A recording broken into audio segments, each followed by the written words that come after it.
अब अपन communication service के बारे में पढ़ेंगे, ठीक है ना। कम्युनिकेशन सर्विस में क्या आता है, communication includes the transfer of information policies decision from one person to another. मतलब कुछ भी जानकारी है, इन्फॉर्मेशन है, कुछ पॉलिसी है, कुछ डिसीजन है, इसको अपन किसके ज़रिए, कम्युनिकेशन के ज़रिए ही अपन एक दूसरे से एक पास आउट कर सकते हैं ना।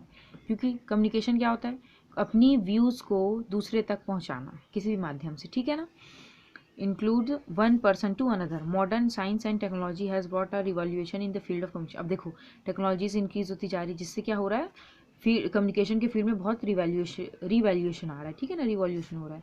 Bye bringing the whole world under a one umbrella, एक छतरी के नीचे सारे वर्ल्ड को लेके आ गया है। Telephone, mobiles and internet has reduce the distance between the people. अब देखो टेलीफोन्स आ गए, मोबाइल्स, इंटरनेट, जिससे क्या हो गया, लोगों के बीच जो दूर दूर में जो लोग रहते थे उनके बीच जो दूरी रहती थी वो अब पूरी तरह से भर गई है। क्योंकि अब जब चाहे किसी से भी कभी भी बात कर सकते हैं, है ना, देख सकते हैं वीडियो कॉल के जरिए।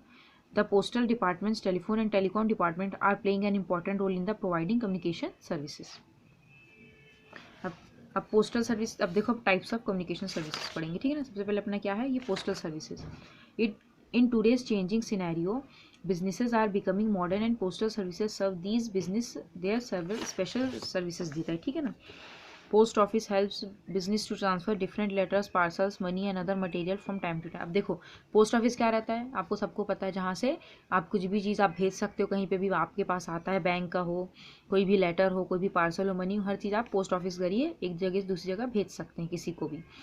तो सर्विसेज क्या देता है post office, national and international postal services होता है। इसमें क्या होता है, post office helps to transmit letter and other documents world wide. इसमें क्या रहता है, आप वर्ल्ड वाइड कहीं पे भी कहीं से भी रिसीव कर सकते हैं, ठीक है ना, पोस्टल सर्विस, और कहीं पे भी आप भेज सकते हैं इसके ज़रिए। फिर ट्रांसफर ऑफ मनी भी कर सकते हैं, by transferring money safely from one place to another in the form of money order. देखा होगा मनी ऑर्डर के फॉर्म में पैसे आते हैं। And postal order, post office are emerging as means of service server big business. Facilities relating to investment. इसमें क्या होता है, post office promoter saving amongst public and business. Post office provide following saving schemes like public provident fund, Kisan Vikas Patra, where in the public can park their additional fund. इसमें क्या रहता है, funds भी लगा सकते हैं, जो पब्लिक चाहे तो पोस्ट ऑफिस के कई प्रमोटर्स होते हैं, वो क्या रहते हैं, इसमें आप पैसे भी लगा सकते हैं, ऐसा रहता है। एडवर्टाइजमेंट फैसिलिटी में क्या आता है, post office also offer media post facility which acts as an innovative and effective vehicle for Indian companies to advertise their brand. Postcard envelope are provided at nominal rates. इसमें क्या रहता है, advertisement के लिए भी एक काम किया जाता है, ठीक है ना। एडवर्टाइजमेंट फैसिलिटी भी पोस्ट ऑफिस अपन को देती है, जिसमें एनवेलप्स आपने देखा होगा, पोस्ट कार्ड्स होते हैं, ये सब नॉमिनल रेट में दिए जाते हैं, ठीक है ना। पब्लिकेशन ऑफ गाइड, ठीक है ना, ये हो गया अपना पोस्ट सर्विसेज। अब अपने आता है other services of the post office. और क्या अदर सर्विसेज होते हैं, सबसे पहले अपना आता है स्पीड पोस्ट सर्विसेज। आपने सुना होगा, जिसमें जल्दी चला जाता है लेटर, देखो जो और सिंपल जो अपन जैसे लेटर भेजते हैं उसमें थोड़ा टाइम लेता है, पर स्पीड पोस्ट में अपन कुछ भी चीज़ भेजते हैं तो बहुत जल्दी जाता है वो। To send letters and other material at a faster speed of the speed post services are used. क्या रहता है, अगर आपको कोई भी चीज़ जल्दी भेजनी है तो लेटर हो, मटेरियल हो, जैसे राखी ज़्यादातर स्पीड पोस्ट से भेजा जाता है, बस इसके चार्जेस भी थोड़े ज़्यादा रहते हैं और ये जल्दी पहुँचाता है। Postal department guarantee to send the post within 72 hours, क्योंकि ये गारंटी देता है कि जो भी पोस्ट आप भेजोगे उसको 72 आवर्स के अंदर वो पहुंचाएंगे at the place of destination providing their centre is here. In case of the, इसको यहीं तक करना, ठीक है ना, 72 आवर तक डेस्टिनेशन तक पहुंचाएंगे, काफ़ी इतना। फिर सर्टिफिकेट ऑफ पोस्टिंग में क्या होता है, to avail this facility one has to fill the required form. देखो ये फैसिलिटी अवेल करने के लिए आपको एक फॉर्म भरना पड़ता है। Under one form names and address of 3 persons can be entered. एक फॉर्म में 3 पर्सन के नाम एंटर कर सकते हैं अपन। The duly filled form after posting the required amount stamp is handed over the employee in post office who returns the same after putting a seal on it. This is called the certificate of posting. This ensures that a person had posted the letter on the date as specified in the form. In case of loss of post is transferred due to any other reason, the post office is not responsible. ये वाला इतना कुछ खास नहीं है कि ये redirecting. देखो रीडायरेक्टिंग क्या होता है, redirecting means writing of a new address of a person who has shifted to somewhere else. देखो राइटिंग इसमें क्या रहता है, न्यू एड्रेस लिखना पर्सन का जो एक जगह से दूसरी जगह शिफ्ट हो गया, ठीक है ना। It happens generally that when some changes his or her address the mails usually comes on the same address and return back to post office. देखो जैसे आपने किसी को लेटर भेजा, कुछ भी चीज़ भेजा और उसने अपना पता चेंज कर लिया, तो वो इंसान वहाँ है नहीं, तो वो क्या होता है जनरली ऐसे वो वापस आ जाता है पोस्ट ऑफिस में वो लेटर। तो फिर क्या होता है, in this case the person must provide his new address to the post office. तो अब क्या करते हैं पोस्ट ऑफिस लोग, बोलते हैं आपका लेटर वापस आ गया, तो फिर जो पर्सन रहता है वो नया एड्रेस देता है पोस्ट ऑफिस को, और एनी नेबर हु, और किसी अगल बगल का दे देता है ताकि उसको मिल जाए, who will put the new address on the male and it will reach his new destination. फिर वो अपनी नई जगह पहुंचेगा। इसको रीडायरेक्टिंग बोला जाता है। जब कोई भी लेटर मटेरियल वापस आ जाए तो फिर उसको दोबारा न्यू एड्रेस में भेजा जाता है, उसको रीडायरेक्टिंग बोलते हैं। ठीक है ना, ये अपना हो गया। अब अपना टेलीकॉम सर्विसेज, अपना नेक्स्ट कम्युनिकेशन सर्विस में आता है टेलीकॉम सर्विसेज। ये तो पोस्ट ऑफिस का था, ठीक है ना। अब टेलीकॉम में क्या होता है, the most powerful media of communication is telecom infrastructure. अभी का जो सबसे मेन ज़्यादा जाना जाता है, ज़्यादा पावरफुल है, वो क्या है, टेलीकॉम इंफ्रास्ट्रक्चर है। There is a complete revolution in the country in the field of telecommunication. Complete revolution मतलब पूरी तरह चेंज होते जा रहा है और हो गया, ठीक है ना। In this it is in fact the backbone of every business activity. और ये क्या है, बैकबोन है हर बिजनेस एक्टिविटी का। There have been far-reaching developments in the convergence of telecom, IT's consumers, IT consumer electronics and media electronics worldwide। यहाँ तक करना आप इसका, ठीक है ना। क्योंकि टेलीकॉम सर्विस हर किसी के लिए यूज़फुल है, ऑफिस के लिए, गवर्नमेंट के लिए, जनरल पब्लिक्स के लिए, हर चीज़ के लिए टेलीकॉम सर्विस वर्ल्ड वाइड फैला हुआ है। अब देखो फर्स्ट अपना आता है सेलुलर मोबाइल सर्विस। अब इसमें कई तरह के सर्विस आते हैं, जैसे कि ये टाइप्स हैं, ठीक है ना। सेलुलर मोबाइल सर्विस में क्या होता है, it refers to all mobile telecom services including voice and non voice messages. देखो इसमें मोबाइल से सर्विस से जितने भी रिलेटेड आइटम्स होंगे सब इसमें आते हैं। Calling, messaging, data service, PCO service using any type of network equipment. फिर रेडियो पेजिंग सर्विस में क्या आता है, it is the one way information broadcasting. जैसे ब्रॉडकास्ट होता है ना रेडियो में आप सुनते हैं, वैसा broadcasting solution has spread its reach and far and wide. It is a sort of transmitting information to person even when they are mobile. फिर फिक्स लाइन सर्विस में क्या होता है, these are all types of fix service including voice and non voice messages and data services establish linkage और for long distance tariff. फिर cable services में आता है, cable services are licensed services specially by private channels. ये private channels का cable जो service रहता है उस तरीके का होता है। They are one way entertainment service. जैसे एंटरटेनमेंट में पहले केबल लगता था, आजकल छतरी लग रही है, वही चीज़ की बात कर रहा है, ठीक है ना।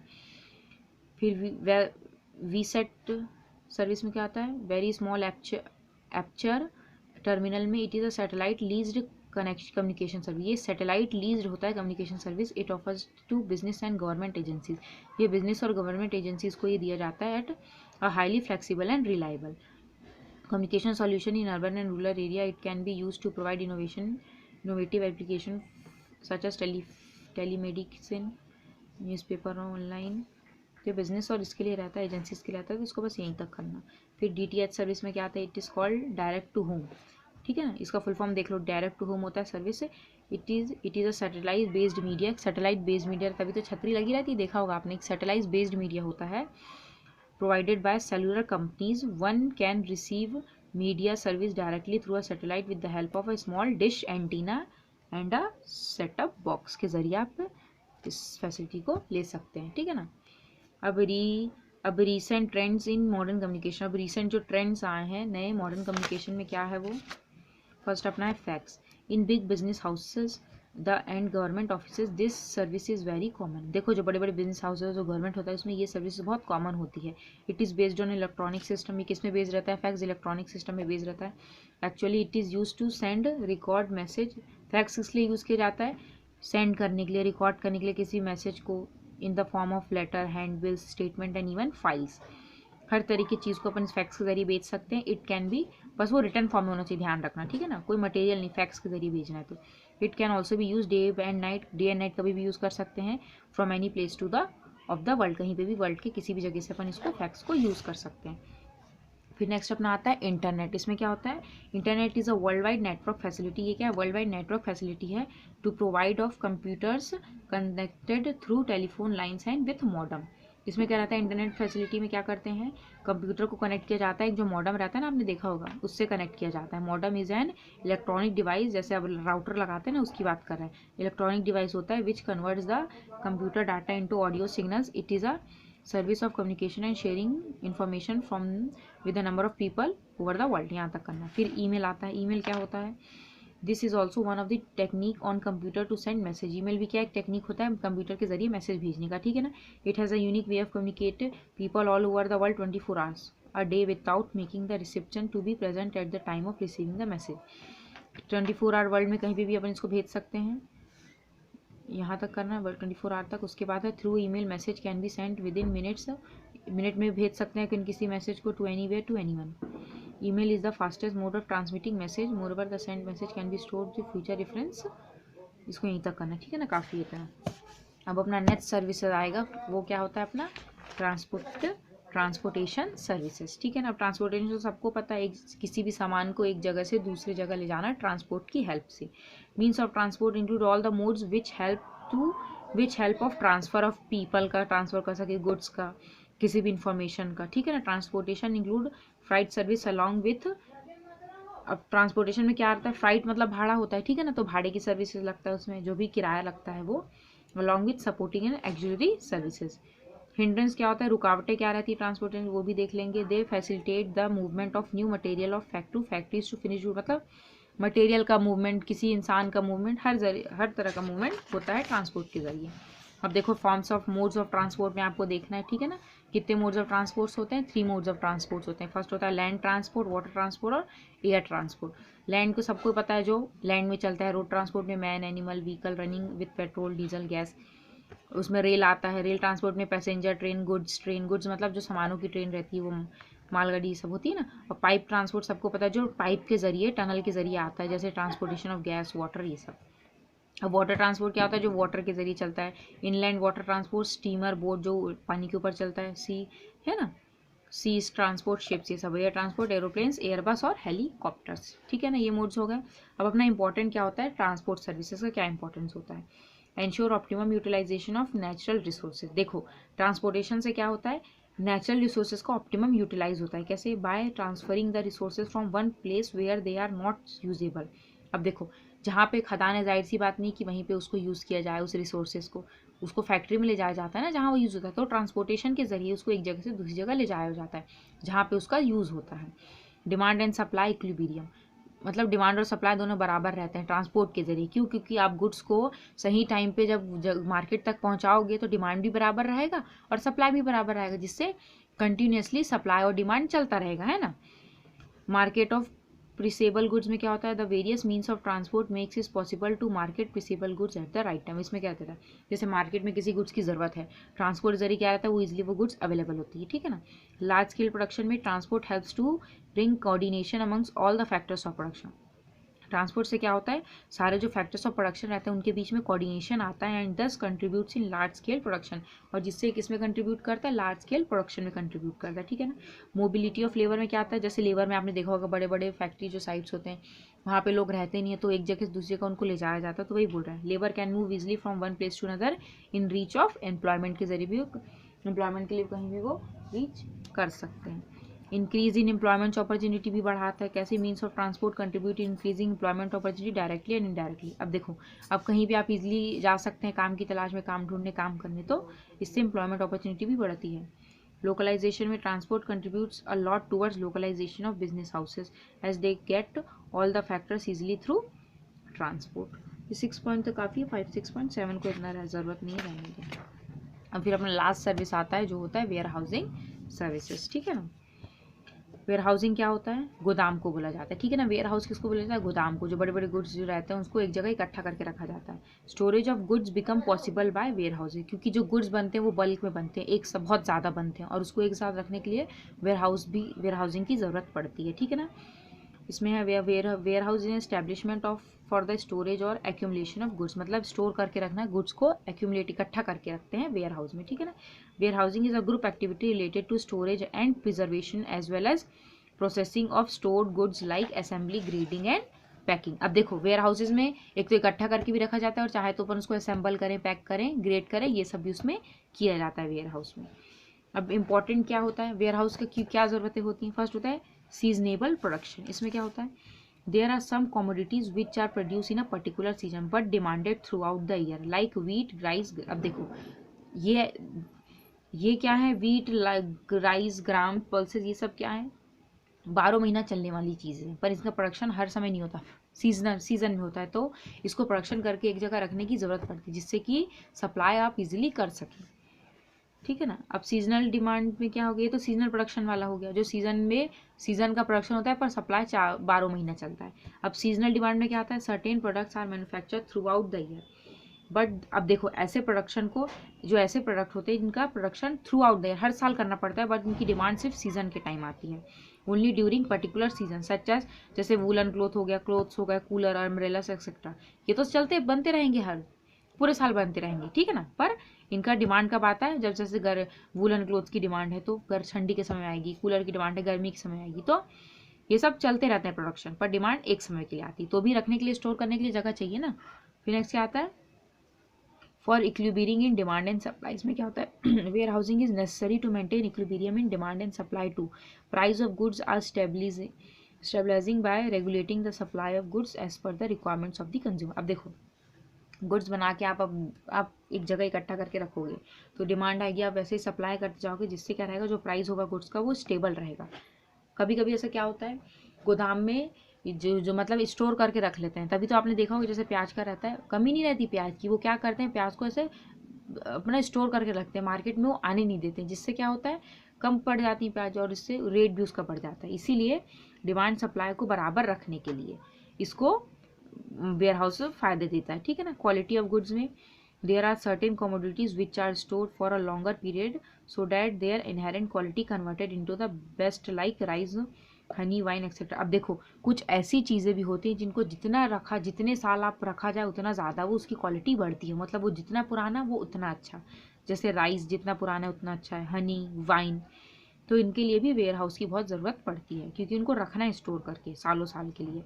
Creation of place and time utility, इसमें क्या है, warehouse creates place utility by moving the goods from the place, it creates time utility by making good. देखो इसमें क्या सबसे पहले क्या रहता है, warehouse creates a place utility, इसमें क्या रहता है, गुड्स को एक जगह रखना पड़ता है, मूव करना पड़ता है, और टाइम यूटिलिटी में क्या रहता है, गुड्स को अवेलेबल करना है थ्रू आउट द ईयर, साल मतलब पूरे साल वो मिलते रहे गुड्स सबको, उसको इसलिए प्रिजर्व करके ऐसे रखना है आपको। टू बियर रिस्क में क्या आता है, warehouse keeper takes the responsibility of storing the goods properly, this risk the risk of loss is borne by the keeper. अब देखो जो भी वेयर हाउस रहेगा, जिसका भी गोदाम होगा, उसका एक मालिक होगा, क्योंकि गुड्स को पूरी गुड्स की जिम्मेदारी उसके ऊपर होगी, तो जो भी नुकसान होगा उसको ही बियर करना पड़ेगा। तो ठीक है, इतने नेसेसरी इंपॉर्टेंस काफ़ी हैं इसके। अब देखो कई तरह के वेयर हाउसेज होते हैं। फर्स्ट अपना क्या होता है, on the ownership basis they are, ownership के बेसिस में देखा जाएगा तो प्राइवेट, पब्लिक, कॉर्पोरेट और गवर्नमेंट वेयर हाउसेज होते हैं। पर्टिकुलर कमोडिटी के बेसिस में देखा जाए तो जैसे टबैको का, टी का, कॉफ़ी का, cotton warehouse, wool godowns etcetera, मतलब हर एक कमोडिटी का अलग अलग वेयर हाउस गोदाम। अदर वेयर हाउसेज में देखेंगे तो refrigerator warehouse, bonded warehouse. अब इसके बारे में पढ़ते हैं, ठीक है ना। अब public warehouses, private warehouses क्या होते हैं, they are owned, operated and और leased by the firm and individual. Private में क्या रहता है, जो प्राइवेटली जो वर्क करते हैं, इंडिविजुअल्स हो गए, कोई कंपनी हो गई, जिनका प्राइवेट रहता है, गवर्नमेंट से कोई लेना देना नहीं रहता, ठीक है ना।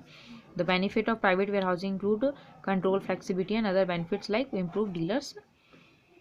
अब गवर्नमेंट वेयर हाउस में क्या रहता है, जिसमें गवर्नमेंट का कंट्रोल रहता है, ठीक है ना, जो गवर्नमेंट के होते हैं। Public warehouses are establish by government और सेमी गवर्नमेंट भी रहता है इसमें बॉडीज, जैसे municipalities, district council, municipal corporation, panchayat, ये सब जो होगा। Warehouse can be use for storage of goods by trader. देखो अब ऐसे वेयर हाउसेज को हम जिसके पास भी गुड्स हैं, जो भी मैन्युफैक्चरिंग यूनिट से, वो इसको यूज़ कर सकती है, पर उसके लिए उनको उसकी फ़ीस भरनी पड़ेगी, क्योंकि गोदाम तो जाहिर सी बात नहीं है, गवर्नमेंट ही ज़्यादातर तो प्राइवेट प्रोडक्शन करते हैं ना, प्राइवेट सेक्टर ज़्यादा प्रोडक्शन करती है, तो प्राइवेट सेक्टर को भी मतलब दे देते हैं किराए पे, जैसे बोला जाता है ना, आप रख सकते हो इस ऐसा। फिर पब्लिक वेयर हाउसेज में क्या होता है, public warehouse set up by individual firms और कंपनीज, एनीबडी कैन यूज़। अब देखो इसमें पब्लिक वेयर हाउस मतलब पब्लिक के यूज़ के लिए बनाया जाता है, मतलब कोई भी मैन्युफैक्चरिंग यूनिट्स है, कोई भी इंडिविजुअल है, कोई भी कंपनी फर्म है, वो उस वेयर हाउस का यूज़ कर सकती है, और उसको एक प्रिस्क्राइब चार्जेस या फिर फीस पे करके, किराए पे मतलब जो देते हैं वैसा। और बॉन्डेड वेयर हाउसेस क्या होता है, these are generally manage by the port authority, इसको पोर्ट अथॉरिटी यूज़ करती है। When the dutiable goods reach to the port, जब ड्यूटेबल मीन जिस पे टैक्स लगे रहते हैं ना, वो गुड्स जब पोर्ट पे पहुंचते हैं, the goods can be stored in such warehouse, फिर ऐसे गुड्स को ऐसे वेयर हाउस में रखा जाता है without paying the custom charges immediately. These warehouses are under constant check and inspection of custom authorities. Goods can be taken out after the payment of, देखो जैसे कोई गुड्स पोर्ट से उतरा, एक्सपोर्ट इम्पोर्ट होता है, जाहिर सी बात है पोर्ट के जरिए हुआ, तो उस गुड्स को यहाँ इकट्ठा करके पहले रख लिया जाता है। जब तक आप उसमें चार्जेस पे नहीं करोगे, कस्टम ड्यूटी पे नहीं करोगे, तब तक आप ले जा नहीं पाओगे। जैसे ही कस्टम ड्यूटी वो गुड्स पे कर देते हैं, फिर आप उस गुड्स को कहीं भी ले जाओ, उसको बॉन्डेड वेयर हाउस बोला जाता है। So cold storage warehouse में क्या रखिए होता है, they are some commodity which get deteriorated मतलब वो खराब हो जाते हैं। इफ़ नॉट स्टोर एडिक्वेटली, जल्दी से उनको अच्छे तरीके से स्टोर करके नहीं रखा गया तो। For instant fruit, vegetables, meat, eggs, milk and milk product, ये सब क्या है, जल्दी ख़राब हो जाते हैं। तो इसके लिए टेम्परेचर मेंटेन करके रखा जाता है मशीन के द्वारा, जिससे कि इनकी मतलब जल्दी से ही एक्सपायर ना हो और इनका क्वालिटी ठीक रहे। The development of poultry farming, horticulture, dairy farming, fish are hence with important, तो इनको कोल्ड स्टोरेज बोला जाता है, ठीक है ना, जिसको गुड्स को सही करके थोड़े लंबे समय तक रखा जाए। तो यहाँ पे अपना ये चैप्टर खत्म होता है, ठीक है ना, और अपना यहाँ फर्स्ट टर्म का सिलेबस भी कंप्लीट हुआ।